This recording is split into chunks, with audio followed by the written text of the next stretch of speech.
By 1812, the geopolitical map of Europe was dictated by a single authority. Napoleon Bonaparte had consolidated control over the continent, backed by an army that had yet to find its equal. The Grande Armée operated on a doctrine of absolute scale and mass. It relied on rigid, tightly packed infantry columns and heavy cuirassiers to deliver concentrated shock tactics that shattered enemy lines. When Napoleon crossed into the Russian Empire, his strategy was straightforward. He intended to force the Russian army into a rapid, conventional pitched battle, crush them in a single afternoon, and dictate terms of surrender. Contemporary European generals understood the math. Engaging the Grande Armée head-on in a linear formation meant facing a superior volume of musket fire and heavy cavalry. It was widely considered tactical suicide. But the French advance was met by something entirely outside European military conventions. They encountered regiments of nomadic irregulars from the Kazakh steppes. The contrast on the battlefield was stark. Ranks of French heavy cavalry, weighed down by steel breastplates and brass helmets, faced men in wool robes riding small, shaggy steppe horses. On paper, the irregulars were outgunned and unarmed. Yet this decentralized, loosely organized cavalry managed to dismantle the most structured military apparatus in the world. The core of the steppe warrior strategy was the lava maneuver. Rooted in ancient nomadic warfare, it was a fluid, highly decentralized skirmishing formation.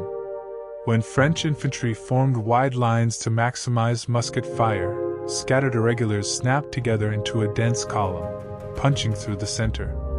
As the French collapsed into a defensive square, the column dissolved, surrounding the infantry block to bombard them with arrows.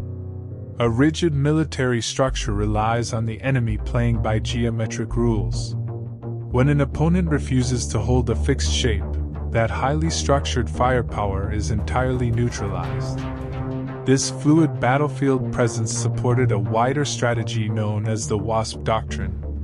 Nomadic regiments launched relentless hit-and-run ambushes, isolating outposts and severing French supply lines in the dense forests. French infantry relied on the Charleville musket. A trained soldier could fire 2 to 3 rounds a minute, but the weapon announced its position with a deafening crack and blinded the user with a cloud of thick white smoke. Meanwhile, a Kazakh horseman could loose up to 10 arrows in that same minute. In close-quarters forest combat, their composite recurve bows were completely silent and produced no smoke to target. If French light cavalry attempted to pursue the skirmishers, the irregulars executed feigned retreats. They faked panic to draw the overconfident pursuers out of formation, then wheeled around in the mud to trap them. By controlling the engagement distance and masking their acoustic signatures, the steppe riders dictated the rules of combat. The Grande Armée's massive shock cavalry never received a static target to hit. As the winter campaign stretched into the retreat from Moscow, the French logistics network collapsed under the freezing temperatures. The elite European thoroughbreds powering the French cavalry were biologically dependent on massive grain shipments. Without heavy, vulnerable supply wagons, the animals starved in the snow. The Kazakh steppe horses carried a distinct biological advantage.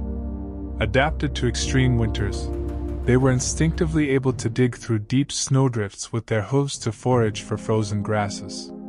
Because they could extract calories directly from the frozen landscape, the irregular cavalry required no supply chain.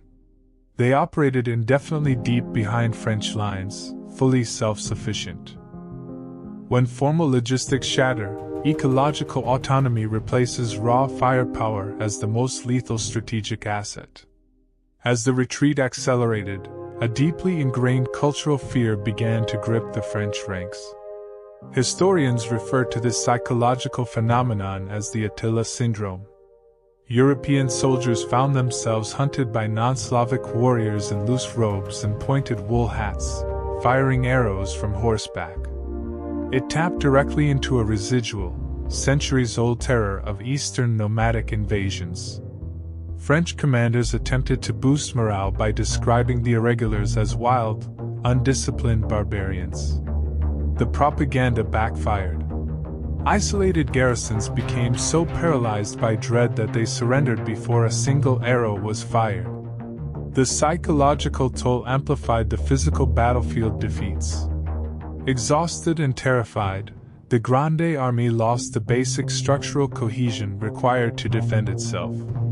The strategic counteroffensive reached its conclusion in March 1814, as the Allied coalition marched into Paris. Parisians braced for the chaotic horde their military had promised. Instead, they watched highly disciplined steppe warriors navigating the cobblestone streets in perfectly organized columns. The Grande Armée spent decades perfecting an institution of rigid, overwhelming force. Yet that rigidity became a fatal liability against an opponent who refused to stand still. A military machine is only as effective as the environment allows it to be.